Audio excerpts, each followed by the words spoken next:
In Britain, when you die, your secrets don't die with you. Your will, every penny you owned, every person you loved enough to leave something to, every debt you tried to hide, becomes public record. Has been since 1858, when the Court of Probate Act ripped the process away from the scattered ecclesiastical courts of the Church of England and handed it to a single, centralized civil system under the Principal Probate Registry. Anyone can read it. Costs £1.50 online. You type in a name, you get a will. Margaret Thatcher's, Winston Churchill's, John Lennon's, your grandmother's. All of it, open, permanent, and completely exposed. Unless you're a royal. If you're a Windsor, a Mountbatten-Windsor, or anyone close enough to the crown to matter, your will disappears. Sealed by order of the High Court, locked in a safe, hidden forever. And most people assume this is ancient tradition, some dusty constitutional principles stretching back centuries, built into the very foundations of the monarchy. It isn't. It goes back to 1911, 1 year, one woman, one dead brother, one mistress, and one absolutely catastrophic will that, if the public had ever read it, would have detonated the reputation of the British Crown at the most fragile moment of a brand new reign. This is the story of how that single act of concealment created a system of royal financial secrecy that persists, right now, today, over a century later. And it all starts with a family that couldn't afford its own lifestyle. The Tecks were a strange breed of royal, close enough to the throne to live in palaces, but too far from real power to have real money. Queen Mary, born Princess Victoria Mary of Teck on 26 May 1867 at Kensington Palace, grew up in apartments provided by Queen Victoria, surrounded by the trappings of privilege, while her parents drowned in debt. Her father, Francis, Duke of Teck, was the product of a morganatic marriage in the House of Württemberg.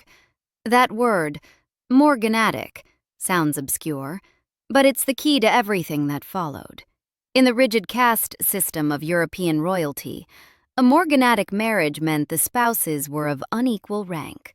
The Duke of Teck's mother, Countess Claudine Rede, was Hungarian nobility, perfectly respectable by any normal standard, but not royal enough for the Württemberg court to recognize the union as one between equals. The consequence was brutal and permanent. Neither the Duke of Teck nor any of his descendants could inherit Württemberg titles, lands, or precedence. They were handed the consolation title Serene Highness instead of Royal Highness. That distinction sounds trivial. It wasn't, not even slightly. In the drawing rooms and throne rooms of 19th century Europe, where your place at dinner was literally determined by the precise calibration of your rank, the difference between serene and royal was a chasm.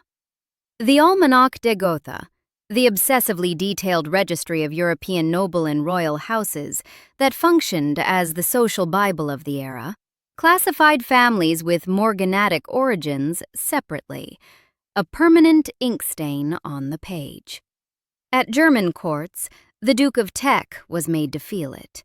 He held the rank of a general in the Württemberg army, but was denied the precedence his wife's British royal blood should have commanded.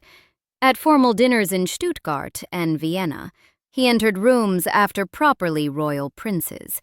He sat below them.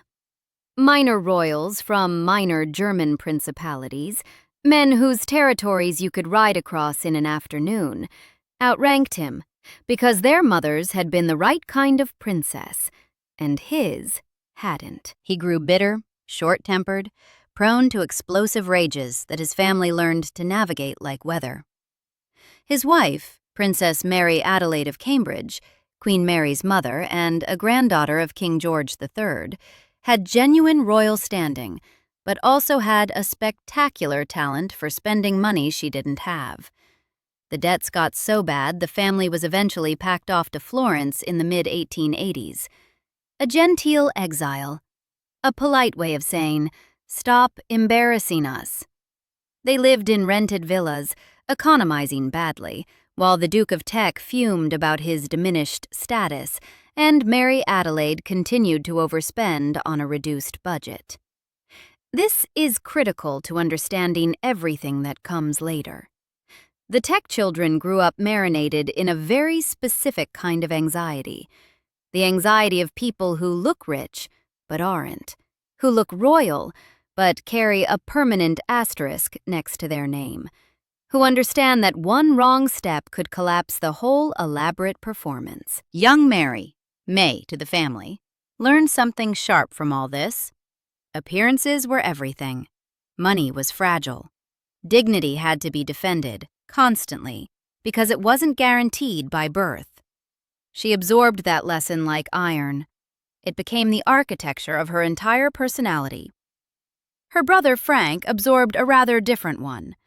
Prince Francis of Teck, born January 9, 1870, also at Kensington Palace, was handsome, charming, and completely without his sister's discipline.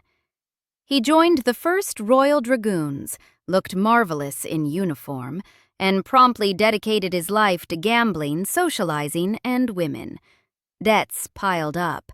The family bailed him out, again and again, with the weary resignation of people who know the pattern won't break. Frank was too well born to be abandoned, too badly behaved to be trusted. The kind of relative every powerful family has, and every powerful family dreads. But the gambling wasn't the problem, not the real one. The real problem was Nellie. Ellen Constance Baldock married Francis Needham, the 3rd Earl of Kilmorey, in the summer of 1881. An Irish peer, older than her, rich enough to give her a title and a position in the highest circles of Edwardian society. As the Countess of Kilmorey, she was beautiful, well-connected, and, crucially, she caught the eye of the most sexually voracious man in England. Albert Edward, Prince of Wales, the future King Edward VII. Edward's appetite for mistresses was legendary and essentially unchallenged. Lily Langtry, Alice Keppel, Daisy Greville, the parade was endless, his wife Alexandra stoically tolerating all of it. Nellie was among his conquests, and when the Prince of Wales's attention eventually drifted elsewhere, Nellie didn't fade into the background. She became the long-term mistress of Prince Francis of Teck. Think about that for a second. Frank was sleeping with a woman who had previously been in the bed of the man who was now King of England, his own brother-in-law's father. In the tight, gossipy world of Edwardian aristocracy, everyone knew. Society knew. The court knew. And for anyone who cared about the Teck family's already precarious respectability, the knowledge was excruciating. This wasn't a brief fling. It lasted years. There were rumors of an illegitimate child, and Frank, with the blithe confidence of a man who never expected consequences, started giving Nellie things. Expensive things. Family things. Heirlooms that had come down through his mother's line. Jewels that belonged not to him personally, but to the collective inheritance of the Cambridge and Teck families. He was hemorrhaging dynastic property into the hands of his mistress, and he didn't seem to care at all. The most significant items were the Cambridge emeralds. These weren't just pretty stones. They were history you could hold in your hand. The emeralds traced back to Queen Mary's grandmother, Princess Augusta of Hesse Castle, who'd married Prince Adolphus, Duke of Cambridge, the 7th son of King George III. As Duchess of Cambridge, Augusta had assembled one of the finest jewelry collections in the extended royal family, and the emeralds were its centerpiece. Large, vivid green stones set in elaborate gold and diamond mountings. When the Duchess died in 1889, the jewels were divided among her descendants. A significant portion passed to Queen Mary's mother, Princess Mary Adelaide, and from there into the hands of the Teck children. These were dynastic markers. Wearing them was a declaration. You belonged to an unbroken chain of blood and privilege stretching back to the House of Hanover. For a family like the Tecks, who'd spent decades fighting the stigma of that morganatic marriage, the Cambridge jewels were more than beautiful. They were proof. Proof that despite the asterisk, despite the serene instead of royal, they had a legitimate claim on British royal heritage through the Cambridge line.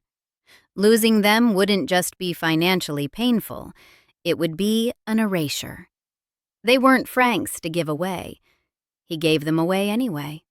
Not just casually, not just as a gift while he was alive. He put it in his will, formally, legally. Upon his death, the Cambridge emeralds, along with other valuable royal items, would pass to Ellen Constance, Countess of Kilmorey. Not to his sister, not to the crown, not to anyone in the family that had owned them for nearly a century. To his mistress. And then the timing got truly catastrophic. Edward VII died on the 6th of May, 1910. Frank's sister May became queen consort, wife of the new King George V. The coronation was being planned. A new reign, fragile and untested, the public mood uncertain, the monarchy's standing not yet secured. Everything hinged on projecting stability, dignity, control. On 22nd October 1910, Prince Francis of Teck died of pneumonia following a nasal operation. He was 40 years old. The Times ran a respectful obituary on 26th October. The funeral was private, quiet, contained. Behind the scenes, it was anything but. When Frank's will was read, it confirmed everything the family feared. The Cambridge emeralds, bequeathed to Lady Kilmorey.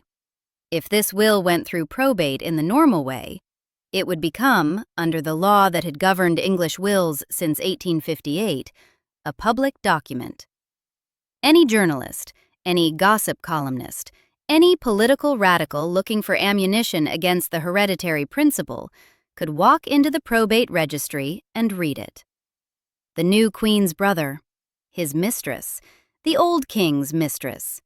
Family emeralds handed over like a parting gift. In the fiercely competitive press culture of Edwardian Britain, where newspapers fought for scandalous copy and deference to the monarchy wasn't yet the reflex it would later become, this story would have been dynamite.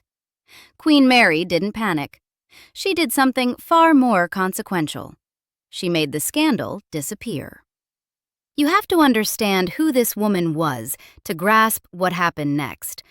By 1910, Mary had spent her entire adult life building an image of unyielding royal dignity. Tall, ramrod straight, always in those high-collared gowns dripping with jewels. She projected an aura of grandeur that intimidated her own children. Her family life, by most accounts, was emotionally glacial. But behind the stiff public mask was someone shrewd, calculated, and occasionally ruthless. A woman who understood, the way only someone raised on royalty's margins could understand, that the monarchy's power rested on perception as much as constitutional authority. She was also, by every account, obsessed with jewels. Not just fond of them, obsessed. Stories about her acquisitiveness became legend in the British aristocracy. She'd visit a great house, admire a Fabergé egg or a piece of porcelain, and the admiration would persist and intensify until the hapless host felt they had no choice but to offer it as a gift. Fair or exaggerated, these stories speak to something real. Queen Mary wanted beautiful things, and she was accustomed to getting them. The idea that her grandmother's emeralds were about to pass permanently into the hands of her dead brother's mistress must have been, for this particular woman, almost physically unbearable. But it wasn't vanity alone driving her. It was political calculation, cold and precise. A public will would generate 3 scandals simultaneously. The affair itself, the connection to Edward VII's sexual history, and the spectacle of a royal family so chaotic that its members were funneling crown-adjacent heirlooms to paramours. Any single one of those would have been damaging. Together, at the start of an untested reign, genuinely destabilizing. So Queen Mary, almost certainly through the royal household solicitors, applied to the High Court for an order sealing her brother's will. Here's the thing that makes this so remarkable. No statute authorized it. No act of Parliament had ever created a royal exception to the principle of public probate. The application went to the president of the probate division, who had inherent jurisdiction to restrict access to probate documents in exceptional circumstances.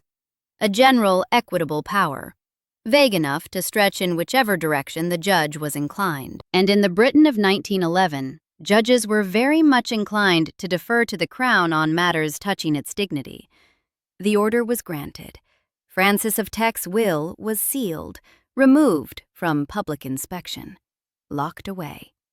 The probate record would show he'd died, that his estate had been administered, but the document itself, the page where he'd directed the Cambridge emeralds to Lady Kilmorey, the clause that would have exposed everything, vanished behind a judicial signature. No journalist saw it. No newspaper reported it. The scandal that could have engulfed the new reign was simply erased. But Queen Mary still had a problem. The will was hidden, but the emeralds were still with Nellie. The legal bequest still had force, and so Mary set about getting them back. The exact terms of the negotiation remain, fittingly, obscure. What's known is that she arranged for the Cambridge emeralds to be returned, likely through some combination of financial payment and the kind of social pressure that only a reigning queen can apply. Some accounts suggest Lady Kilmorey was persuaded to agree that any remaining items from Francis's bequest would revert to the royal family upon her own death. Whether Nellie got cash, whether she was threatened with ruin, whether she simply recognized the impossibility of defying the Queen of England, the result was the same. The emeralds came back. And then Queen Mary did something quietly audacious. She wore them. Had them reset into new settings that erased any trace of their detour through a mistress's jewelry box. Eventually, the stones were fashioned into pendant drops hung from the Vladimir tiara, a magnificent piece she'd acquired from exiled Russian nobility. Photographs show her in that characteristic pose. Towering toe hat, rigid posture, ropes of pearls, and those vivid green drops catching the light beneath interlocking diamond circles. As if nothing had happened, as if they'd always been hers. Queen Elizabeth II wore that same tiara with those same emerald drops on numerous occasions. They remain in the royal collection today. Every time those stones appear in public, they're a silent monument to the cover-up that retrieved them.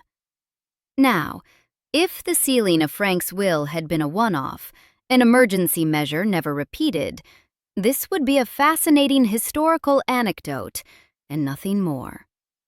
It wasn't a one-off. It became a precedent, then a convention, then, over the course of a century, an entrenched institutional practice that the royal family invoked automatically, routinely, and without meaningful challenge. The mechanism was elegant in its simplicity. Whenever a royal died, the household solicitors applied to the president of the probate division, later renamed the family division, for a sealing order. The application was made in private. The judge granted it as a matter of course. The will went into an envelope, the envelope went into a safe, and nobody ever read it. Each sealed will reinforced the precedent that justified the next, a self-perpetuating loop of secrecy, growing stronger with every generation. Think about who's in those envelopes, and think about what they're hiding. The Duke of Windsor, the former Edward VIII, who abdicated in 1936, spent decades in gilded exile at a mansion in the Bois de Boulogne in Paris, a property provided rent-free by the city of Paris, in a deal that was, itself, shrouded in deliberate vagueness. He and Wallace Simpson accumulated an extraordinary collection of jewels, art, and furnishings, funded partly by an allowance from his brother, George VI, that became a source of bitter, poisonous negotiation between the two for years. When the Duke died in 1972, serious questions swirled around what he'd actually taken with him when he left Britain in 1936. Had he removed items from the royal collection? Had crown property been quietly absorbed into his personal estate? What about the jewels? The enormous, famous jewels he'd lavished on Wallace, some of which bore an uncomfortable resemblance to pieces that had once sat in royal vaults. His will could have answered those questions. Sealed. Princess Margaret, who died in February 2002, is another case entirely. She lived a life of visible, unapologetic luxury. A residence at Kensington Palace, extended holidays on the Caribbean island of Moustique, where she owned a villa called Les Jolies Eaux, a social calendar that revolved around parties, theater, dinners at London's most expensive restaurants, all while drawing from the civil list, funded by taxpayers. Her personal finances were a subject of constant, quiet speculation. What did she actually own? What did she owe? When her estate was valued for inheritance tax purposes, the figure was reported at around £7.7 million. But how much of that was real property? How much was jewels? How much was gifts accumulated over decades of royal living? The will that would have itemized all of it, that would have shown exactly what went where and to whom. Sealed. Princess Alice, Duchess of Gloucester, Prince William of Gloucester, Princess Marina, Duchess of Kent, name after name after name, each one locked away. Not because any law required it, because in 1911, someone got away with it once, and the institution never stopped. For over a century, this system operated in near total darkness. The judges who maintained the safe didn't publicize their role. The solicitors who filed the applications didn't discuss them. The whole apparatus was invisible, which was, of course, the entire point. And then Rob Evans started asking questions. Evans is an investigative journalist at The Guardian, and he'd spent years, not months, years, filing Freedom of Information requests and launching legal challenges to prise open various corners of royal secrecy. He wasn't some bomb thrower. He was methodical, patient. The kind of reporter who files a request, gets rejected, appeals, gets rejected again, and files the next one the same afternoon. He'd already broken stories on royal lobbying of government ministers and the use of an arcane parliamentary procedure called Queen's Consent to vet legislation affecting the Crown's interests. Sealed royal wills became his next target. The problem was that the system had been designed, whether intentionally or not, to be nearly impervious to outside challenge. Evans couldn't use Freedom of Information law because the courts aren't covered by it. They're part of the judiciary, not the executive. He couldn't simply demand to see the wills because the sealing orders explicitly prohibited access, and the palace, predictably, refused to engage. So Evans did the only thing left. He went to court himself. The opportunity came when Prince Philip died on the 9th of April 2021, at the age of 99. Evans, acting through the Guardian's lawyers, applied to the High Court for the will to be made public, or, at the very least, for the hearing about whether to seal it to be conducted in open court rather than behind closed doors. This was the crux of the legal argument. Even if the will itself deserved protection, the process of deciding to seal it shouldn't be secret. Open justice, the principle that courts operate in public view, was supposedly a bedrock of English law. You can't have a secret hearing to decide whether to keep something secret. That's not a legal process. That's a cover-up with a wig on. The Attorney General intervened to argue against the Guardian. The government's position, and sit with this for a moment, was that the convention of sealing royal wills was long established, served the interests of the dignity of the sovereign and the royal family, and that opening the process to public scrutiny could itself cause the harm that the sealing was designed to prevent. In other words, we can't let you watch us decide to hide things from you, because watching us hide things might reveal the things we're hiding. Circular, airtight, infuriating. The judge who ruled was Sir Andrew Macfarlane, president of the Family Division, the most senior family court judge in England, and what he revealed, in a written judgment published in September 2021, was extraordinary. Not because he opened the wills. He didn't. He sealed Philip's will for 90 years, meaning nobody alive today will ever read it. But in explaining his reasoning, he pulled back the curtain on the entire system for the first time in its history. Macfarlane disclosed that he personally held, in a safe at the Royal Courts of Justice, 33 sealed envelopes containing the wills of deceased members of the royal family. 33. The oldest was from 1911, Prince Francis of Teck's will, the original document, still locked away over a century after the scandal that prompted its concealment. He acknowledged, in writing, that the convention had no statutory basis, that it rested entirely on judicial discretion and long-standing custom, that it represented a clear exception to the ordinary principle of open justice. And then, he continued the practice anyway. His reasoning? That there was a special status attached to the sovereign and members of the royal family that justified treating their wills differently from those of ordinary citizens, that the public interest in their private financial arrangements was outweighed by the need to protect their dignity. The word dignity doing a remarkable amount of heavy lifting in that sentence, carrying the weight of a century of concealment on its back without cracking. Evans and The Guardian appealed. The Court of Appeal heard the case in 2022 and upheld Macfarlane's decision. The 3 appeal judges found that the convention, while unusual, was within the proper scope of judicial discretion. They accepted that the unique constitutional position of the royal family distinguished them from ordinary citizens in matters of probate. The envelopes stayed sealed.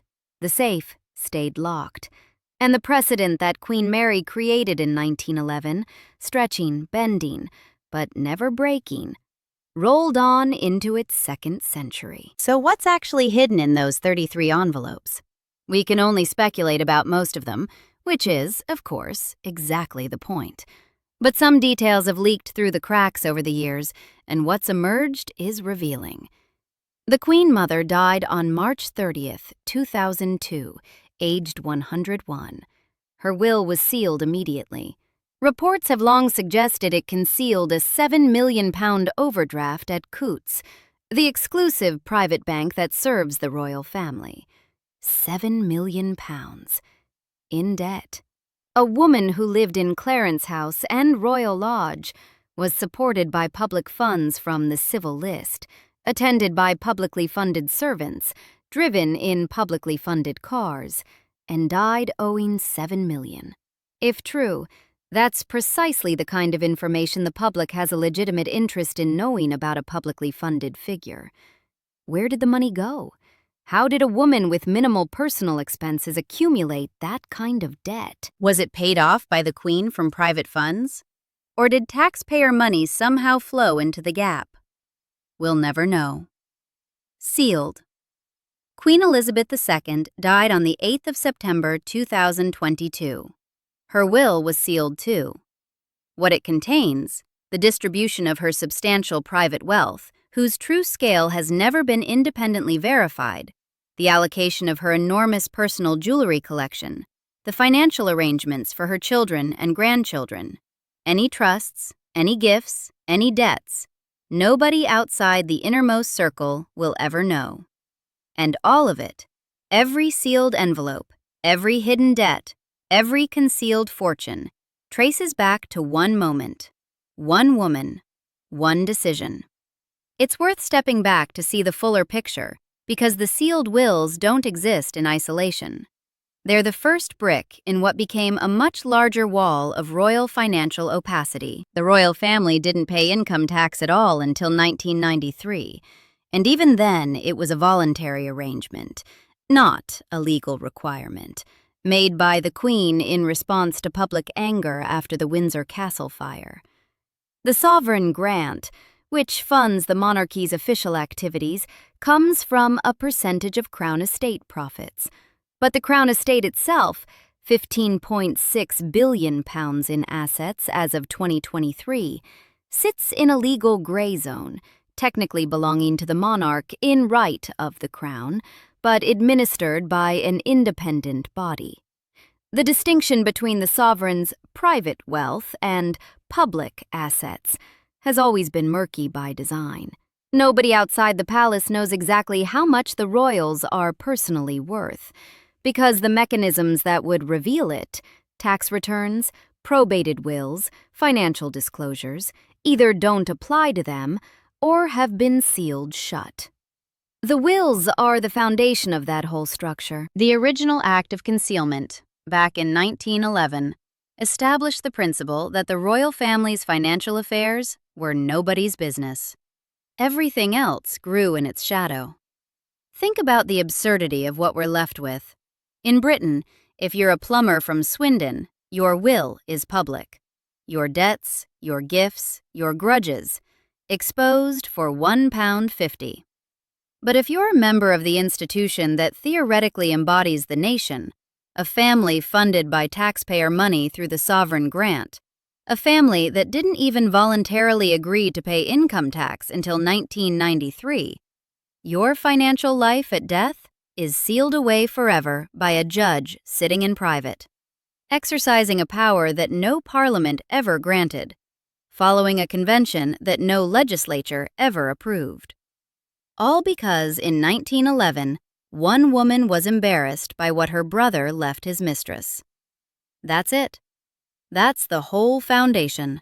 Not ancient tradition, not constitutional principle, not some carefully reasoned balance between privacy and public interest. Embarrassment. Vanity. One set of emeralds that ended up in the wrong jewelry box, and a queen who found a judge willing to make the paperwork disappear. Every sealed royal will since, every hidden debt, every concealed fortune, every financial reality the British public has been denied, exists because of that single act of cover-up in 1911. The system wasn't designed to protect the monarchy. It was designed to protect Queen Mary's pride. And in over 100 years, no one has undone it. Subscribe for more stories like this one.